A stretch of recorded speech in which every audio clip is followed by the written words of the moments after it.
Bien, nous allons essayer de résoudre une équation. Alors, résoudre une équation, pourquoi je dis que c'est une équation? Eh bien parce que, regardez, on a égal 0. Donc c'est une équation. Ce n'est pas n'importe quelle équation, c'est une équation produit. Pourquoi je dis que c'est une équation produit? Parce que ici, entre les deux parenthèses, eh bien j'ai une multiplication qui est cachée.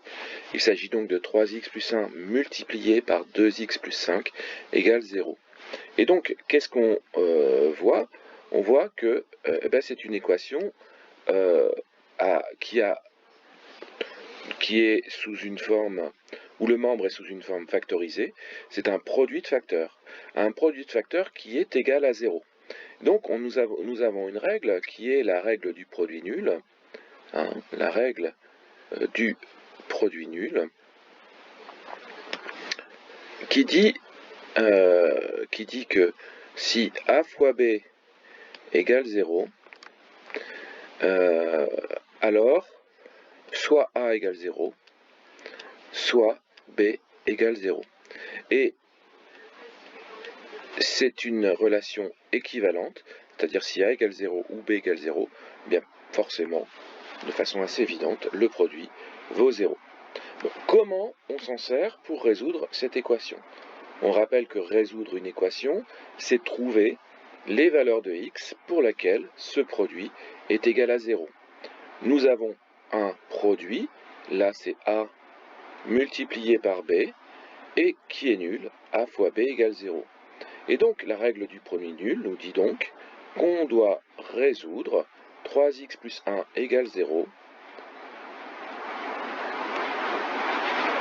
et puis l'autre équation. Et le produit est nul si l'une de ces équations est vraie. Alors, on va résoudre 3x plus 1 égale 0. Alors, première opération, on va ajouter moins 1 à chaque membre. Voilà.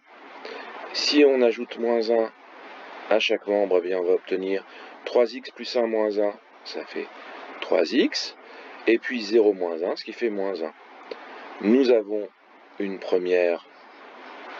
donc maintenant, il faut trouver x, tel que 3x est égal à moins 1. Pour trouver la valeur de x, on va diviser par 3 chaque membre de l'égalité. Et quand on divise par 3 chaque membre de l'égalité, eh bien, on va obtenir l'équation 3x divisé par 3, ce qui donne x, on l'a fait pour, est égal à moins 1 sur 3. Voilà, je la laisse comme ça parce que ça ne tombe pas juste, ce n'est pas un décimal. Deuxième équation, eh bien, je veux trouver 2x plus 5 égale 0, donc je veux isoler les x, et pour cela, j'enlève 5 de chaque côté. Ça nous donne... Alors vous pouvez laisser, si vous voulez, vous n'êtes pas obligé, mais vous pouvez laisser les petites flèches rouges, que je trouve très, très, très pratique pour comprendre comment on fait. Mais si vous maîtrisez bien, vous savez bien le faire, ce n'est pas la peine. Donc plus 5 moins 5, ça fait 0, et donc 0 moins 5 moins 5. Il reste maintenant à diviser par 2. Je divise par 2. Voilà. Et donc 2x divisé par 2, ce qui donne x, égale moins 5 sur 2. Alors ça tombe juste. Si vous voulez, vous pouvez écrire moins 2,5. L'autre, moins 1 tiers, ne tombe pas juste. Alors nous avons deux solutions. Et nous pouvons écrire donc l'ensemble des solutions S égale l'ensemble de deux nombres. Donc on met des accolades. Voilà, moins 1 tiers et moins 5 demi. Voilà, l'équation est résolue. Nous avons les solutions. À bientôt pour la prochaine vidéo sur le signe d'une expression ax plus b égale 0. ax plus b, pardon. Voilà.